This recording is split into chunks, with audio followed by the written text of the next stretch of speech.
Ya, perkenalkan nama saya Aldo Nenggolan dengan NIM 073 07325000134 dari kelas TTD dengan regu A. Di sini saya akan membuat tugas video remedial kuis kesetimbangan kimia. Berikut kesempatan ini saya akan menjelaskan materi praktikum kimia mengenai kesetimbangan kimia secara lebih lengkap dan mendalam. Kesetimbangan kimia merupakan salah satu materi penting dalam ilmu karena hampir seluruh proses kimia di alam maupun di industri melibatkan reaksi kesetimbangan. Dengan mempelajari kesetimbangan kimia, kita dapat memahami bagaimana suatu reaksi berlangsung, bagaimana reaksi dapat dipengaruhi oleh kondisi tertentu, serta bagaimana cara mengendalikan hasil reaksi agar diperoleh produk yang maksimal. Kesetimbangan kimia terjadi pada reaksi reversible atau reaksi bolak-balik. Reaksi reversible adalah reaksi yang dapat berlangsung dari pereaksi menjadi produk dan sebaliknya dari produk kembali menjadi pereaksi. Pada awal reaksi, pereaksi akan bereaksi membentuk produk sehingga laju reaksi maju berlangsung lebih cepat.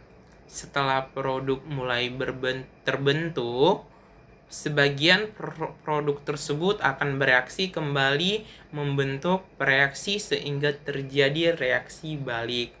Lama-kelamaan, laju reaksi maju dan laju reaksi balik menjadi sama besar sehingga tercapai keadaan yang setimbang.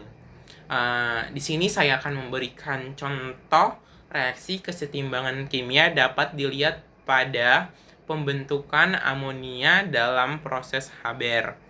Contohnya yaitu reaksi NaN2 ditambah 3H2 menjadi 2NH3. Pada reaksi tersebut, gas nitrogen bereaksi dengan gas hidrogen menghasilkan amonia. Namun, amonia yang terbentuk tidak seluruhnya menjadi produk, tetap karena sebagian akan kembali terurai menjadi nitrogen dan hidrogen. Ketika laju pembentukan amonia sama dengan laju penguraiannya, maka sistem berada pada keadaan kesetimbangan. Kesetimbangan kimia disebut sebagai kesetimbangan dinamis. Berarti bahwa walaupun secara kasat mata tidak terlihat adanya perubahan, reaksi sebenarnya tetap berlangsung terus-menerus. Partikel-partikel zat masih saling bereaksi, tetapi karena laju reaksi maju dan balik sama, maka jumlah zat tidak berubah. Oleh sebab itu, konsentrasi pereaksi dan produk tetap terlihat. Kesetimbangan kimia memiliki beberapa ciri-ciri penting. Yang pertama adalah reaksi berlangsung dalam sistem tertutup agar tidak ada zat yang keluar maupun masuk ke dalam sistem.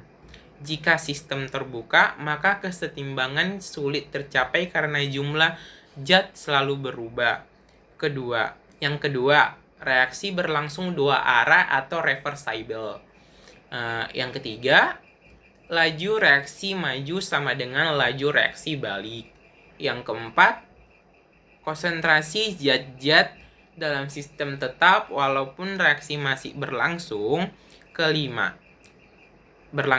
Yang terakhir adalah yang kelima, sifat mikroskopis seperti warna, tekanan, dan volume tampak konstan.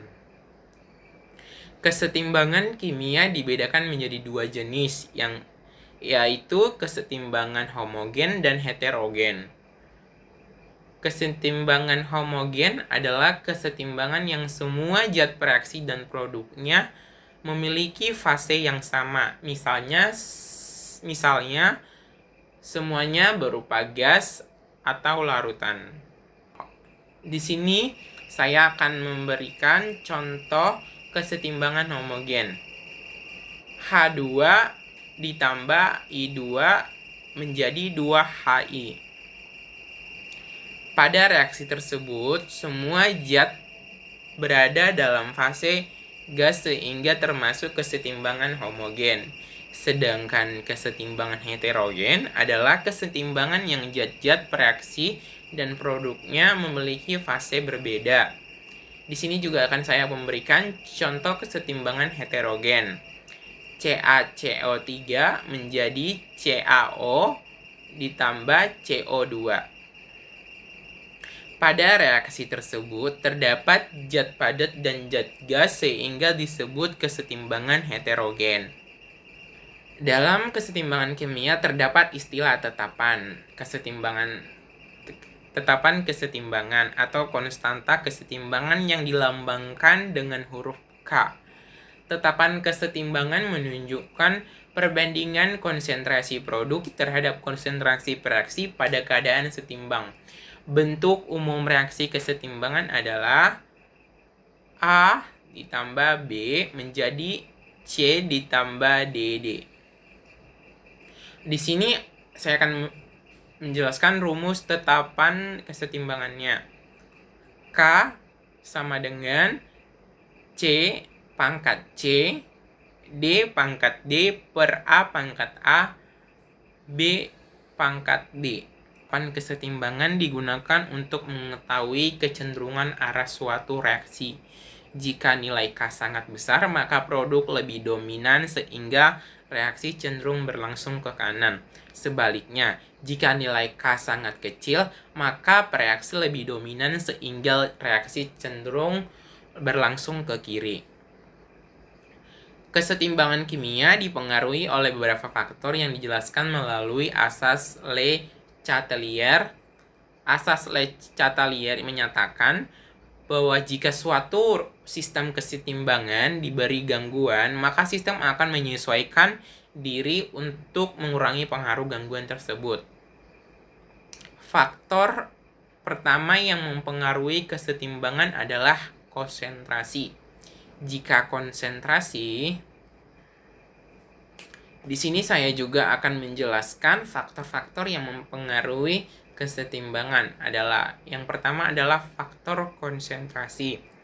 Jika konsentrasi reaksi ditambah, maka sistem akan bergeser ke arah produk untuk mengurangi jumlah reaksi yang ditambahkan.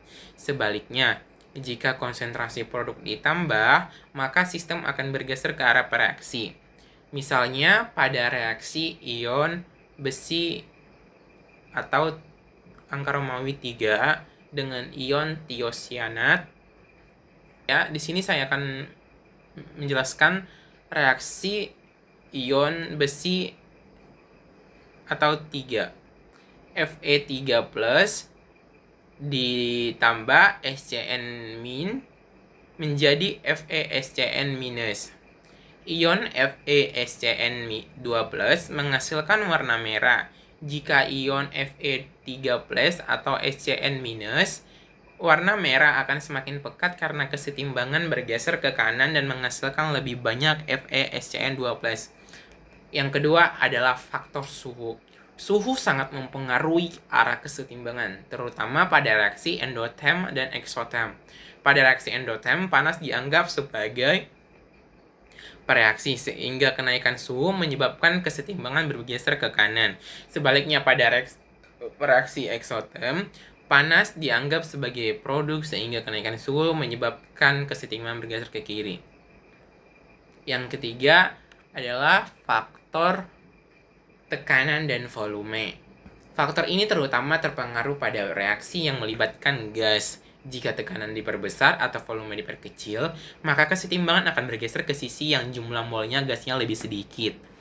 Sebaliknya, jika tekanan diperkecil atau volume diperbesar, maka kesetimbangan akan bergeser ke sisi dengan jumlah mol yang lebih banyak. Contohnya pada reaksi pembentukan amonia, N2 ditambah 3H2 menjadi 2NH3. Jumlah mol gas di sebelah kiri adalah 4 mol, sedangkan di sebelah kanan 2 mol. Jika tekanannya berbesar, maka kesetimbangan akan bergeser ke kanan sehingga pembentukan amonia meningkat. Faktor berikutnya adalah faktor yang terakhir, adalah faktor katalis. Katalis berfungsi mempercepat tercapainya kesetimbangan dengan mempercepat laju reaksi maju dan laju reaksi balik secara bersamaan. Namun, katalis tidak mengubah posisi kesetimbangan dan tidak mempengaruhi nilai tetapan kesetimbangan.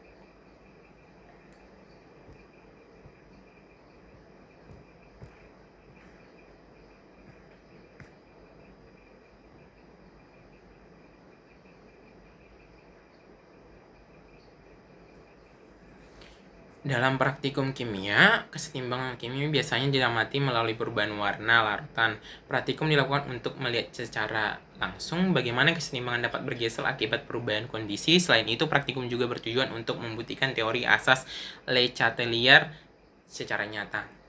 Alat yang digunakan dalam praktikum kesetimbangan kimia biasanya meliputi tabung reaksi, rak tabung reaksi, pipet tetes, gelas beker, dan penjepit tabung reaksi. Sedangkan bahan yang digunakan ada berupa FeCl3, larutan KSCN, dan lain-lainnya.